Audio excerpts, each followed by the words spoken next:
Saya tidak habis pikir ya, kok bisa-bisanya Allah itu memerintahkan kepada Abraham supaya mempersembahkan anak tunggal, anak yang dikasihi, anak perjanjian, anak pengharapan, anak masa depannya bersama istrinya Sarah.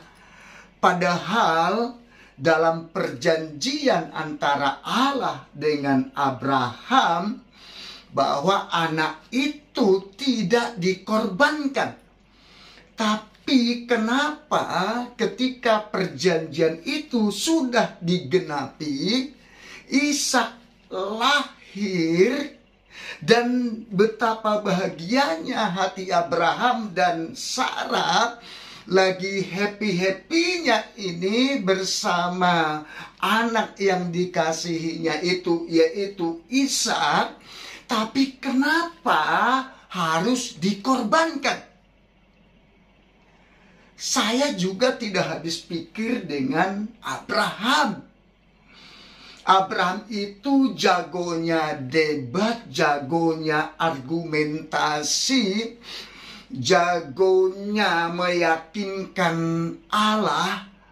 Ingatkan peristiwa Sodom dan Gomora, bagaimana jagonya Abraham meyakinkan Allah sampai ke titik angka penawaran yang paling rendah, mulai dari 50, 45, 40, 30, 20 sampai 10. Tapi kenapa ketika bicara hal yang sangat-sangat esensial, sangat penting sekali tentang masa depannya bersama Sarah,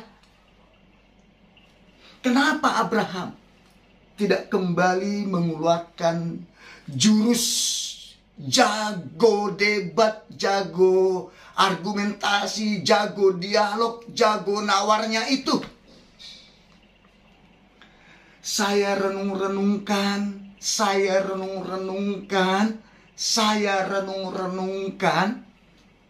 ketemu juga jawabannya.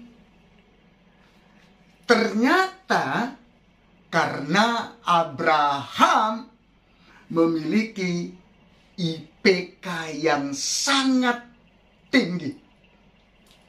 Jadi ingat nih, ketika masa sekolah dan masa kuliah, supaya naik kelas, bisa pindah ke jenjang yang lebih tinggi, lulus dengan nilai baik, harus menghadapi ujian dan mengusahakan IPK yang baik atau IPK yang tinggi.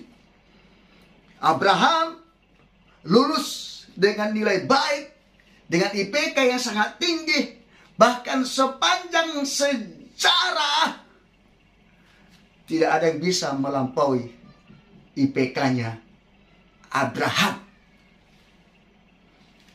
Apa itu IPK? Iman.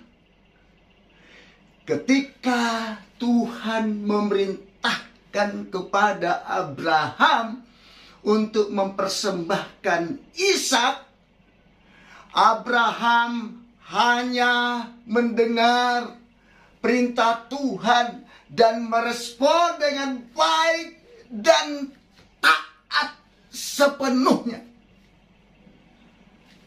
B. Pengharapan. Ketika Abraham menatap Gunung Moria, Abraham berkata kepada bujangnya, "Tinggallah di sini, saya bersama anak saya ini. Kami akan sembah yang di gunung sana. Kemudian kami akan kembali." Akan kembali ini bicara pengharapan Abraham kepada Allah.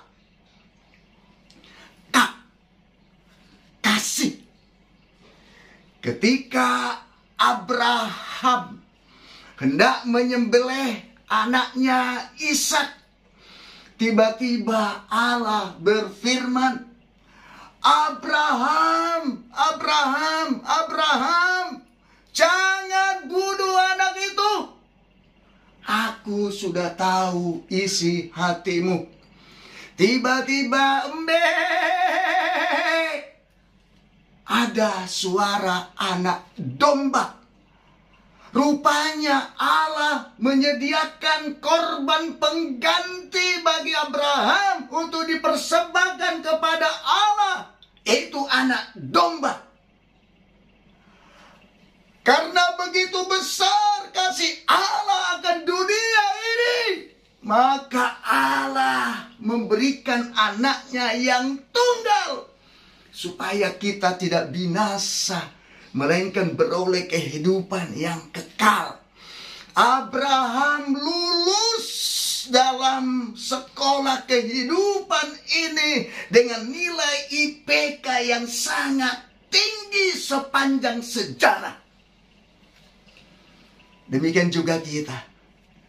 Kita adalah juga keturunan Abraham secara iman. Oleh sebab itu, kita pasti menghadapi ujian dalam kehidupan ini.